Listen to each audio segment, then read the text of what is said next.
sur l'écran. Mais d'abord, laisse-moi remercier beaucoup l'AMCED, le gouvernement tchadien notamment, et bien sûr Société Plus, qui appuie la WebS et qui m'a invité à moi aussi de venir ici pour vous introduire le concept des emplois verts dont nous parlons ces 3 jours. Mais en fait, ce matin, j'ai déjà frappé par l'actualité de ce thème. Ça vit vraiment entre les participants, entre vous, dans vos discours. On l'a encore notamment entendu il y a un instant. Excuse-moi, ça fait des... Ouais, d'accord, ok, pardon, c'est moi qui en confus. Et aussi à l'arrivée hier d'ailleurs à l'aéroport, la première pas qu'on fait dans la salle où on récupère le bagage, il a tout de suite des affiches du ministère de l'Environnement avec son logo « Ensemble construisons un Tchad prospère et en harmonie avec son milieu naturel ». Ça c'est le thème qui vous frappe dès le début. On voit aussi une affiche de l'EcoBank, je ne connais pas l'EcoBank au Tchad, mais j'imagine qu'ils font des financements verts, on va en parler plus tard.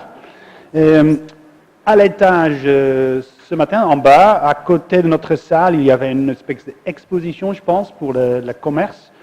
J'ai vu un livret d'éducation à la résilience, à l'insécurité alimentaire, par exemple, des produits de qualité, des produits faits de manière écologique, et aussi une espèce de cocotte solaire dans une boîte qui capte le soleil, qui peuvent faire bouillir l'eau et d'autres plats plus vite sur l'énergie solaire. Donc, juste pour vous dire que le contexte local est vraiment de l'actualité. Les emplois verts sont là. On va en parler, comment on va le produire plus. Juste pour un mot aussi, pour rappeler le contexte international, on a déjà parlé du COP24, mais aussi les efforts des pays sahéliens comme sont le G5, bien sûr, c'est pour la sécurité de la région, mais aussi avec une dimension de développement de plus en plus aiguë, de plus en plus articulée, et avec là aussi un souci pour l'environnement et la dégradation des ressources naturelles qui, bien sûr, aussi sont à la fois une ressource, mais aussi un défi, parce que justement, le manque de ces ressources pousse les gens à chercher d'autres emplois, peut-être migrer, sortir du pays et travailler ailleurs. Donc là aussi, le lien entre le climat, le changement climatique et la migration est fait. Et vous, pays de l'Afrique de l'Ouest notamment, sont concernés, sont vraiment aussi, ont pris conscience de différentes manières. On parlera après sur la Grande Muraille Verte, une initiative qui a été prise il y a déjà beaucoup de temps, mais qui vit toujours et qui est important à essayer de le mettre dans l'ensemble de nos activités. Merci M. Ibrahim Magnok, aussi président de l'Association africaine, on va dire, le volet africain de WAPSEP ou d'AMCEP. Vous avez parlé fortement de la résilience au climat et de cette opportunité qu'offre l'économie verte. Merci beaucoup pour votre appui, pour votre vive illustration de ce sujet. Et je crois que si vous, décideurs à l'AMCEP, et vous, membres d'ICEP, sont tellement déjà articulés dans ce thème, on va très vite, très loin avec cette conférence pour passer à l'action, espérons, après notre départ ici. Dernièrement aussi, Madame Bellingham-Bibi nous a rappelé que, bien sûr, il y a un défi environnemental, il y a une opportunité environnementale qu'on a vue aussi au Tchad, mais il faut absolument qu'on se penche sur ce défi social qui est le chômage et le travail pour les jeunes, notamment en futur. Il y a 11 millions postes d'emploi nécessaires dans les années à venir en Afrique. Presque 70%, 65% je pense de la population active en Afrique est moins de 24 ans. Ce défi est énorme. Les jeunes devraient être préparés pour passer dans ce marché de travail, on va dire, dans l'économie verte, d'une manière très vite. Donc voilà, je vais vous préparer quelques slides, quelques diapositives. On va essayer de le passer un petit peu plus vite que prévu. Aussi une vidéo, on va peut-être essayer de le prendre sinon demain pour illustrer dans le vif, dans un pays africain, notamment le Zambie, où la construction verte, le bâtiment vert a pris de l'ampleur et a créé beaucoup d'emplois dans sa filière. Donc je vais parler de l'emploi et de l'environnement. On va définir ensemble l'emploi vert. On va vous demander aussi si vous connaissez les emplois verts chez vous. Et on va peut-être déjà penser à quelques instruments de la politique de l'emploi active, comme c'est votre domaine. Où est-ce que j'essaie de passer? Voilà. Donc, toujours ce lien entre l'environnement et l'emploi. C'est une flèche rouge qui indique le défi. Là, bien sûr, vous connaissez très bien les catastrophes, les inondations, les tempêtes, les cyclones, les typhons qui frappent ici la Philippines. Il y a en 2014 beaucoup de pertes de vie, pertes de l'emploi, pertes de terres productives. Et ce n'est pas la seule. Là, la pénurie d'eau, la recherche de plus en plus difficile de trouver de l'eau potable, est notamment une tâche qui pèse surtout sur les femmes, et aussi qui menace bien sûr l'élevage des bétails. D'autrement, le pilage de notre déchet électronique, ici c'est une photo de Chine, ce sont des conditions de travail épouvantables. La Chine a d'ailleurs fermé ses frontières, vous savez, de l'importation de ce type de déchets, et d'ailleurs aussi à partir du 1er janvier 2019, aucun déchet ne peut être importé en Chine pour le recyclage. C'est un drame pour le marché mondial sur le recyclage. C'est peut-être des bonnes nouvelles pour des pays qui veulent développer leur propre industrie de recyclage. On peut peut-être parler plus tard dans cette session. Et à droite, bien sûr, un seul poisson. La pêche devient de plus en plus difficile dans beaucoup de pays. Il y a un fin à la pêcherie prévue 2050 si on continue à surpêcher nos océans, nos mers, nos rivières. Aussi, une flèche verte, parce qu'il y a de l'espoir, il y a des perspectives, on avait déjà évoqué. Ici, une personne qui travaille dans la construction verte avec une brique compressée, donc ça remplace le ciment, hein, qui va avec beaucoup d'émissions de gaz d'effet de serre. Donc là, c'est donc une construction avec un matériel écologique. Les femmes qui sont organisées au Brésil dans le recyclage formel, avec des contrats avec des entreprises, avec des protections de sécurité et hygiène au travail, qui sont, paraît-il, heureuses de travailler dans cette fabrique de recyclage. Et ici, une femme qui monte un panneau solaire sur un toit. Ça, c'est le Bangladesh, dont la filière, l'énergie solaire, est très en croissance, et notamment dans beaucoup d'emplois pour les femmes. Toujours sur cet effet de climat, le réchauffement du climat et aussi la pénurie des ressources, je vous ai évoqué déjà aux Philippines. Hein, donc justement, ça indique la perte des biens économiques, n'est-ce pas? Hein, ce n'est pas que les maisons ou les routes qui sont perdues, mais c'est vraiment les industries, les PME, l'agriculture avec ses outils qui sont frappés et qui ont fait perdre 800 000 postes d'emploi d'un seul coup à travers cette typhon. Mais pour dire, ce n'est pas des pays en développement qui sont touchés. Vous connaissez l'histoire des États-Unis. Hein. Là, il y a beaucoup de tempêtes récemment. Là, c'est 2012, ce Sandy, qui avait déplacé 1500 travailleurs. Et aussi 11 000 travailleurs ont perdu l'emploi dans l'État de New Jersey. On ne parle pas des coûts de la reconstruction des billions de dollars qui ont été dépensés pour reconstruire ces terrains. Après aussi, bien sûr, il y a récemment aussi une tempête. Le coût d'adaptation, à cet effet négatif du changement climatique sont de plus en plus élevés et difficiles à financer.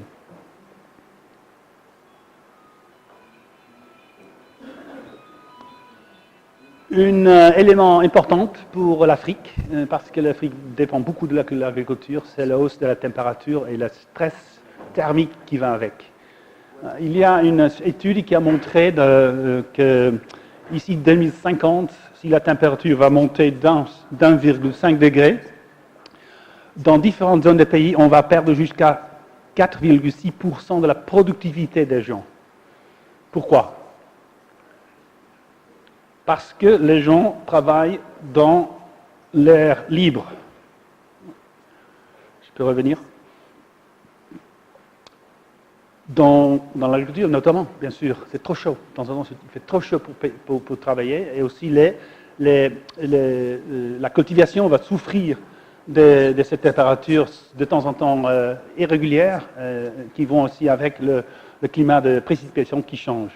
Donc, il y a ces faits que l'agriculture est de plus en plus touchée par ce changement climatique difficile à prévisible.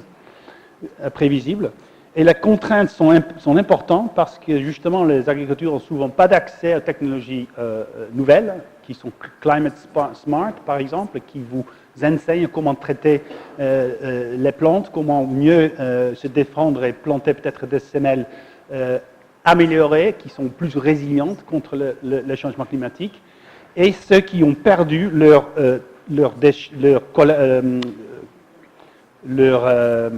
fruits, les légumes, les résultats de leur travail, qui ont perdu cela, n'ont pas accès à des assurances appropriées. Déjà, il n'y a pas d'assurance, mais il y a maintenant une mouvance vers des assurances contre la perte de la récolte agriculture, mais ils sont encore trop chers pour grand nombre des gens qui travaillent en agriculture. Donc, ce changement de température qui fait en fait quelques terres inutiles pour la cultivation, par exemple, du café au Ouganda, où vous avez besoin d'une température assez fraîche. Les températures vont monter, les montagnes ne sont pas aussi élevées pour ramener le café plus haut. Il n'y a plus de café en Ouganda ici 30 ans si les prévisions sont justes et l'adaptation ne se fait pas à l'heure. Et donc, je vous indique que l'Afrique de l'Ouest est plutôt aussi concernée, 4,5% de perte de productivité de travail, ici 2030, je pense. Oui, 2030, parce que, donc, je vous avais dit, les gens qui travaillent dans l'agriculture, mais aussi dans les bâtiments, actuels, ciel ouvert, dans le secteur informel qu'on a, dans l'économie informelle, pas de toit, pas de climatisation, on est exposé aux températures extrêmement élevées. On a vu déjà en Chine les villes qui sont entièrement fermées pendant quelques jours, pendant quelques semaines, pour la contamination, mais aussi pour le réchauffement de l'atmosphère qui est néfaste pour les habitants, mais justement aussi pour les gens qui travaillent à l'air libre. Donc ça, c'est une prévision économique qui est récente, faite par le BIT il y a 1 an, mais aussi reconnue maintenant par la Banque mondiale, par exemple, et d'autres agences internationales, comme quoi c'est une menace économique de plus. Donc, les emplois ont besoin de l'environnement. Je vous ai expliqué l'industrie d'extraction, aussi la pêcherie notamment, mais les mines, tout ce qui dépend des terres. Et aussi, les emplois sont sensibles à la dégradation de l'environnement, n'est-ce pas? 1,2 milliard d'emplois sont étroitement liés au bon fonctionnement des services d'écosystème. Voilà. C'est une très grande partie de notre force de travail globale. C'est bien sûr l'agriculture, la pêche, les forêts, tout ce qui dépend de l'eau, de l'air fraîche. Imaginez-vous tellement de gens qui dépendent de ces ressources finies, on va dire, mais aussi de qualité, qui sont concernés. 6 millions d'emplois sont perdus. Et de temps en temps, on voit déjà la côte sénégalaise, par exemple, beaucoup moins de pêche qu'avant, beaucoup plus de souffrance, justement dans les couches sociales de moindre revenus au Sénégal, qui sont les plus touchés. Peut-être nos collègues de Mali ont aussi l'expérience, et d'autres pays côtiers qui sont ici ramenés aujourd'hui. Les peuples indigènes et tribaux et la population rurale sont les plus vulnérables dans cette situation, parce que c'est eux, ce sont eux qui dépendent plus que les autres sur ces systèmes écosystèmes. 90% des pauvres dépendent de ce type de revenus. Le GDP des pauvres, le BIP des pauvres, comme le PNUD a calculé, est beaucoup plus élevé parce que cette partie, ce taux de la dépendance des ressources naturelles est élevé. Et si les pays à faible revenu donc sont déjà vulnérables, aussi les petites îles, comme sont les CIDS, ou les pays avec une côte très basse, comme le Bénin, par exemple, entre vous, et le Sénégal, sont vraiment très touchés. D'ailleurs, mon propre pays, le Pays-Bas, c'est vrai que je suis des Pays-Bas, je suis Kees, on s'appelle ça Kees en hollandais, c'est mon nom d'origine. Je suis des Pays-Bas, vous savez, Pays-Bas, un tiers de ce pays est au-dessous de la mer, de niveau de la mer moyenne. Moi, je suis né à moins 4 mètres, par exemple, dans un endroit à côté de Rotterdam. Maintenant, le gouvernement a entamé des travaux d'adaptation, de prévision, donc de la hausse du niveau de mer, mais aussi la grande affluence des rivières qui viennent des Alpes, où la précipitation est aussi prévue de monter très vite, parce qu'on va vraiment avoir beaucoup d'eau dans notre pays. Et comme c'est en fait un puits, il faut essayer donc de déménager, d'évacuer ces terres remplies d'eau et éviter qu'elles seront remplies de plus. Donc, la défense contre cette inondation, contre la montée de niveau d'air, ça va coûter très cher. D'où il y a question d'action de mitigation, de réduire déjà la cause non, de ce changement. Ça, c'est important.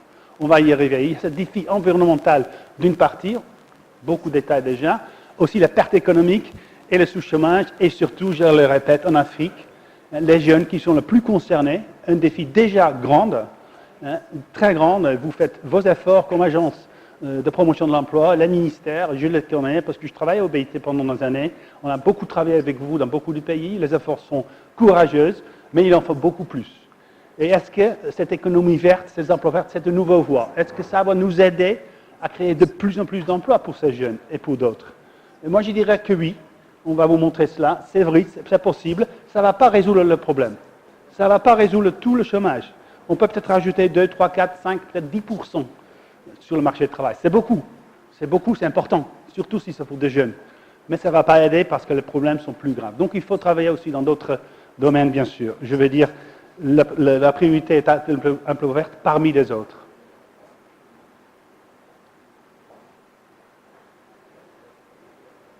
Une parenthèse sur l'égalité des genres.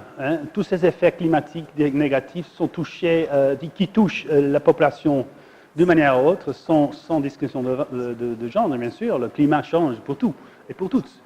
Mais les femmes sont plus touchées parce qu'ils dépendent de nouveau donc plus de ces ressources naturelles. Ils ont plus souvent dans l'agriculture, n'est-ce pas? 70% de la population active dans l'agriculture en Afrique sont des femmes, 70%. Et ils sont très concernés aussi par la collection et la gestion de l'eau d'irrigation, mais de l'eau potable aussi. Donc là aussi, ils sont plus concernés, ils sont plus touchés dans le cas où il y a un manque d'eau. Il faut y penser, il faut vraiment désigner la politique et les réponses qui sont conscientes de ces différences, ces impacts sur les femmes différentes et plus négatifs. Mais c'est de bonnes nouvelles. Et ça, c'est des opportunités pour les femmes existent aussi dans les emplois verts. L'exemple ici à gauche, de nouveau une femme qui installe ses panneaux solaires sur un toit.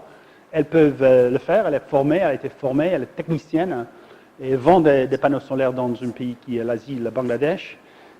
La femme au milieu travaille au Brésil dans tout ce qui est l'agriculture et horticulture verte, dont les chiens sont en pleine croissance. Le marché pour les produits organiques, comme vous le savez, est en pleine croissance, notamment en Europe, aux États-Unis, au Canada, mais aussi dans les pays émergents, comme l'Ouganda, Kenya, comme l'Afrique de l'Ouest dans quelques pays. Et ici, les femmes qui travaillent dans la construction, et là aussi, il y a des emplois, il y a des possibilités pour les femmes de travailler, mais il leur faut les compétences nécessaires. Et là, c'est la tâche qui vous concerne, les agences de l'emploi, la promotion de l'emploi, pour assurer l'employabilité, n'est-ce pas, des jeunes femmes pour accéder à ces nouveaux postes, nouvelles technologies qui se présentent dans l'économie verte.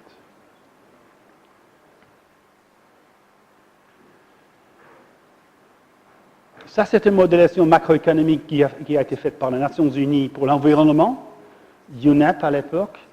Donc, les marques foncées, ce sont des prévisions de la croissance du BIP au niveau mondial si on ne fait rien d'autre, si on continue à faire les choses comme nous le faisons aujourd'hui, le business as usual, comme on s'appelle en anglais. Et là, l'autre, plus verte, plus léger, ça c'est le scénario qu'on attend, qu'on prévoit si on va changer les investissements vers ces économies vertes, vers ce secteur vert, et si on va essayer aussi de réduire les émissions des gaz d'effet de serre et d'autres gaz et d'autres contaminations des industries. Donc, deux actions, investir dans un nouvel secteur, mais aussi réduire les effets néfastes qui sont vraiment qui détruisent notre potentiel économique. Donc, cet argument a été donc accepté par beaucoup d'agences internationales, notamment l'OCDE, qui eux aussi maintenant prouvent la croissance verte. Investir dans la croissance verte, c'est leur thème de l'OCDE dans leur pays, dans leurs membres, et notamment aussi à travers les banques de développement africaines, par exemple, qui a aujourd'hui une réunion à Conakry pour justement discuter de ce thème dont la BIT a été invitée d'après mon information. Donc l'économie verte peut donner de la croissance, en fait une meilleure croissance économique à terme, parce que vous avez au début il y avait une petite perte, Mais la bonne nouvelle aussi, il y a la création d'emplois. C'est l'inclusion qui va venir avec. Bien que la politique devrait être là. Ce n'est pas automatique que l'économie verte soit inclusive. Il faut absolument le pailler avec des politiques et les mesures pour assurer cela. Il y a beaucoup de travail dans tout ce qui est le secteur énergie renouvelable, n'est-ce pas? Ce sont des chauffe-eau solaires en Afrique du Sud. Là, il y a une image d'un marché de travail verte qui se fait régulièrement maintenant au Canada. Mais ce n'est pas au Canada que trouve le marché de travail qui offre, les entreprises qui offrent qui demandent de postes de travail. Aux Pays-Bas, par exemple, dans la construction verte, il y a une croissance rapide pour les techniciens dans le bâtiment vert. En France, il y a un déficit de techniciens dans l'énergie renouvelable, par exemple. Donc le marché de travail de plus en plus inclusif avec une composante verte. Une personne qui travaille ici sur les moulins pour cette énergie éolienne qui est aussi en pleine expansion dans beaucoup de pays où il y a du vent.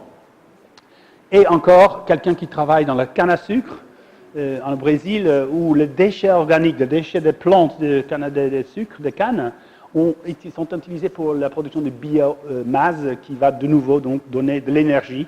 C'est le recyclage ou l'utilisation des produits secondaires de cette plante, parce que le sucre, bien sûr, a récolté pour produire des produits sucrés, mais donc des déchets organiques sont maintenant utilisés pour produire un autre produit, un deuxième produit qui est l'énergie à travers la biomasse. Donc, c'est un peu l'idée de cette économie circulaire. Quelqu'un peut-être a entendu parler de ça. L'économie circulaire, l'économie n'est plus linéaire, de produire, consommer et jeter, mais l'économie est circulaire. On produit, on consomme et on utilise ce que l'on ne consomme pas, ou qui sont des déchets, de nouveau dans notre système de production. Et ainsi, ainsi, ainsi. Et les loops, les cercles. L'économie devra être de plus en plus circulaire, au lieu de linéaire. Donc ça, c'est un petit exemple de ce que veut dire recyclage des déchets organiques, qui donne d'ailleurs une grande partie de l'énergie au Brésil à ce jour. Maintenant, votre métier, le marché de travail, qu'est-ce qui se passe? Donc, il y a 4 effets qui sont générés par cette transition vers cette économie verte qui se met en place dans beaucoup de pays, qui va se mettre en place dans beaucoup d'autres pays. Il y a 4 effets: création de nouveaux emplois, élimination de quelques emplois, substitution et grande transformation. Je ne vais pas vous tout lire parce que c'est long et on est un petit peu en retard. Mais donc, dans le secteur énergie renouvelable, déjà, on a vu des exemples, de nouveaux emplois, carrément, tout nouveau. Ça se ajoute au marché du travail. Mais aussi des pertes, notamment dans les industries avec une authenticité d'émissions de gaz à effet de serre, ou des industries comme la métallurgie qui n'est plus souhaitée dans quelques pays, qui a été réglementée de manière plus stricte, qui bouge, qui délocalise ou qui ferme sur place. Donc il y a beaucoup de défis de chômage dans cet endroit, ou carrément l'industrie de l'emballage, de moins en moins utilisée. Dans beaucoup de supermarchés, on n'a plus de sacs plastiques, on n'a plus de carton. Il faut venir avec ses propres plastiques ou ses propres sacs, mais aussi, de temps en temps, avec ses propres emballages. Donc, une élimination, mais modeste. Ce n'est pas un grand bestiel qui se produise dans cette transition. Il y a surtout la transformation. Beaucoup de métiers restent la même. Un chauffeur, par exemple, d'une bus, reste un chauffeur d'une bus, mais le combustible change. Maintenant, il devrait aller à la pompe d'électricité, une prise dans une station, et avant, il devrait aller à une pompe d'essence, par exemple. Bonne nouvelle, les prises électriques sont plus décentralisées. C'est plus facile pour lui ou pour elle pour prendre le combustible. Son comportement change aussi un petit peu parce que le système urbain de transport est plus malin, avec des lumières, des phares qui sont réglés de manière différente, avec des stops qui sont difficiles. Donc, il devrait devenir un chauffeur écologique, on va dire. Donc, il devrait peut-être avoir une petite formation de plus, peut-être échanger avec d'autres chauffeurs. Ils peuvent continuer de travailler. Il ne va pas perdre son emploi, ce n'est pas un nouvel emploi, c'est un changement d'emploi. N'est-ce pas? Ici à l'hôtel, j'ai regardé autour de moi, il y a beaucoup à faire dans ce qui est l'écologisation des fonctionnements de cet hôtel, la gestion des lumières, la climatisation, les draps dans la salle de bain, le matériel qu'on utilise, les plantes là en plastique, vous voyez, dans un pays comme le Tchad, il n'y a pas de plantes en verre. Voilà, il y a beaucoup d'éléments. Donc, dans beaucoup d'hôtels, maintenant, on a quelqu'un ou quelques-unes, même une équipe qui s'occupe de la gestion écologique de cet hôtel. Bien pour la compte, parce qu'on va dépendre même pour l'eau, on va dépenser moins pour l'électricité, on va attirer peut-être des clients intéressants, mais on va être certifié. Les hôtels ont une certification d'une carte verte, c'est au niveau international, et de plus en plus les touristes, mais aussi les touristes pour les affaires, ils choisissent ces hôtels avec cette pointe de plus, cette conscience écologique dans la pratique de cet hôtel. Déjà, on vole, on forme beaucoup d'avions. Si on peut réduire notre empreinte d'émissions sur place, le bienvenu. Donc, juste un exemple, ici sur place, d'une poste de travail qui s'est créé, ou peut-être un changement de comportement du personnel qui est là aujourd'hui, de penser à ces dépenses d'énergie et des ressources tous les jours, et avoir aussi une espèce de scorecard, une espèce de rating dans leur évaluation périodique dans leur performance de travail. Pourquoi pas? Et ça va peut-être avec une petite subvention, une prime pour le meilleur employé qui gère, etc., cette gestion écologique. Donc, il y a toutes sortes de petites choses qui se mettent en place. La transformation dans le marché du travail est importante. Il faut l'accompagner, il faut le stimuler, il faut l'accélérer. C'est comme ça qu'on va arriver à une économie verte qui va durer beaucoup plus longtemps. Encore une diapo avec un peu de texte. Donc, ce sont cette définition, cette description, cet emploi vert qui est un emploi décent d'abord. C'est un emploi décent d'abord, qui aussi va nous aider de réduire l'empreinte sur l'émission de gaz, qui va nous aider de contaminer moins, qui va aider à adapter au climat et protéger et restaurer nos écosystèmes. Je vais un peu plus vite, mais donc les emplois sont aussi décents. Vous connaissez bien sûr les dimensions de l'emploi décent, je vous le répète juste dans le cas où. Le respect des normes internationales de travail, égalité des chances librement choisies, productives et rémunérateurs entre hommes, femmes, jeunes, âgés, gens de différentes origines aussi, non-discrimination, égalité de genre. 3. Étendre et assurer la protection sociale pour tous et pour toutes, très important, le socle. Et en fait, promouvoir le dialogue social avec les partenaires dans le marché du travail, vous la connaissez très bien, les syndicats, les employeurs, les coopératives, pour ensemble, en fait, que le travail soit de plus en plus décent, aussi donc dans cette économie verte, parce que les emplois verts sont les emplois décents qui ont de cette notion écologique, environnementale de plus. Et dans la pratique, on distingue dans 3 catégories, on va dire, des emplois qui sont concernés avec le traitement ou le processus de produire un bien, un service. Par exemple, de nouveau cet hôtel, donc les gens qui sont engagés dans ce processus, ou qui mettent les filtres dans les cheminées des industries, ou qui utilisaient l'huile d'une ancienne voiture, un camion pour d'autres produits qui recyclent, qui est dans la pompe d'essence ou dans un garage, qui en fait donc faire que le processus de produire ce bien, qui n'est pas forcément vert, l'hôtel, la voiture, mais que le processus plus conscient de l'environnement, est un emploi vert, selon cette classification. Une autre catégorie, c'est donc celle ou celui qui produit vraiment un produit recyclé, n'est-ce pas, du plastique, par exemple. Là, on voit des PET sur la table, mais il y a beaucoup de produits déjà plastiques faits par le plastique, à la racine donc, du plastique recyclé. Et un hôtel écotourisme fait avec des matériaux locaux, avec des chaînes de valeur, des chaînes d'approvisionnement locales, avec moins de pollution, moins d'émissions, c'est aussi un produit vert. Et là aussi, les emplois qui sont concernés par la production et les services de cet article sont des emplois verts.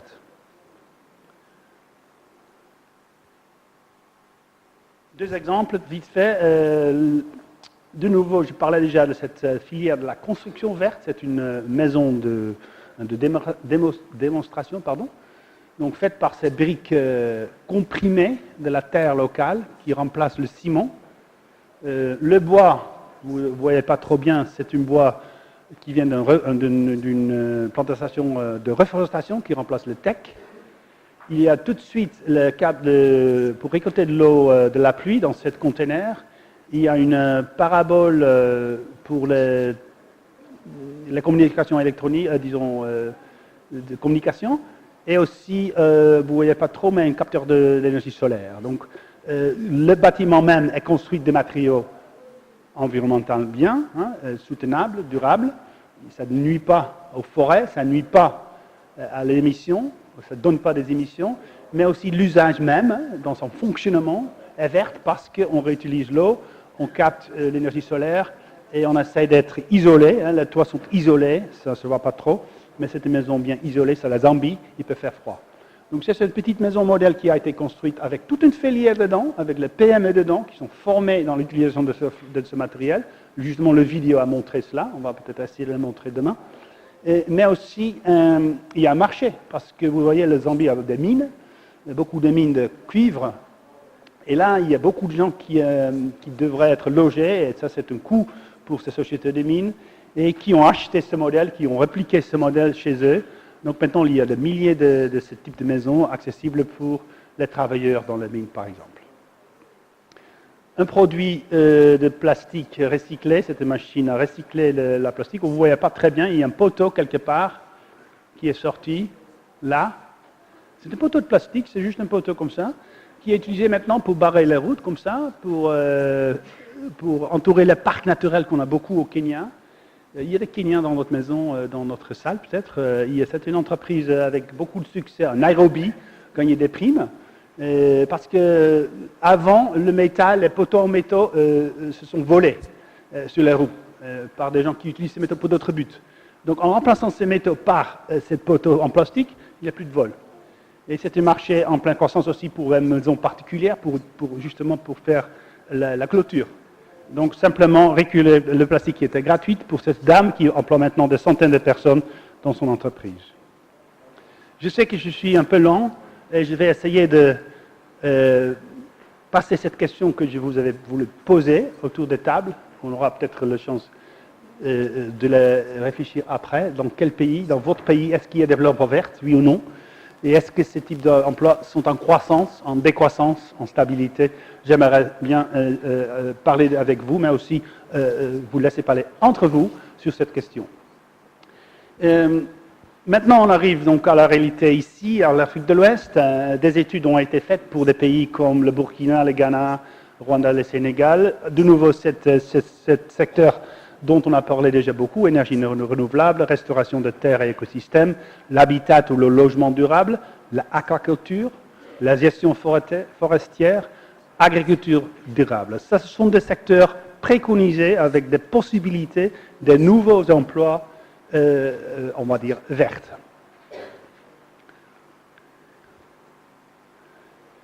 On voit déjà la croissance au niveau mondial de ce type d'emploi dans l'énergie renouvelable. C'est vraiment une croissance spectaculaire. Ça continue après 2017. On a déjà les chiffres. Ça passe déjà les 9 billions de gens qui y travaillent.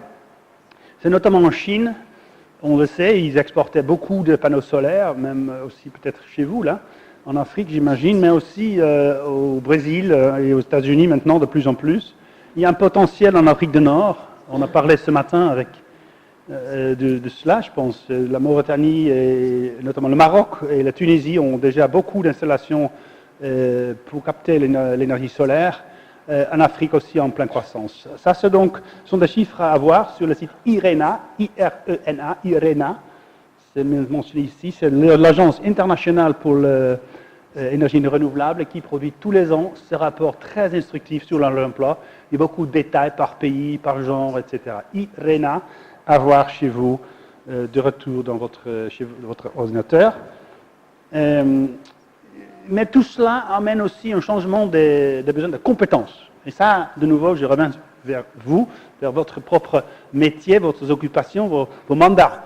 Et donc, il faut préparer les gens parce que les compétences changent. Donc, ça, c'est le résultat d'une étude au Burkina Faso qui disent le besoin de compétences requises à l'avenir dans la branche des énergies renouvelables et au salaire.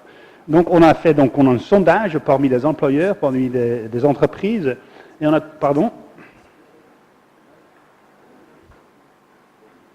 trouvé que 30% déjà des réponses a dit que les ingénieurs solaires sont à la demande, 11% dans la catégorie électricien en énergie solaire, 11% aussi économistes de l'environnement, et 44% de renforcement des capacités de gestion, de planification, de marketing, le monitoring aussi, l'évaluation des produits, la performance. Donc là, vous voyez une petite perspective sur les besoins dans le marché de travail, des nouvelles compétences, dans laquelle il n'y a peut-être pas assez de gens déjà maintenant formés, et ça freine le marché à pénétrer dans les zones, dans les industries, dans les pays actuellement.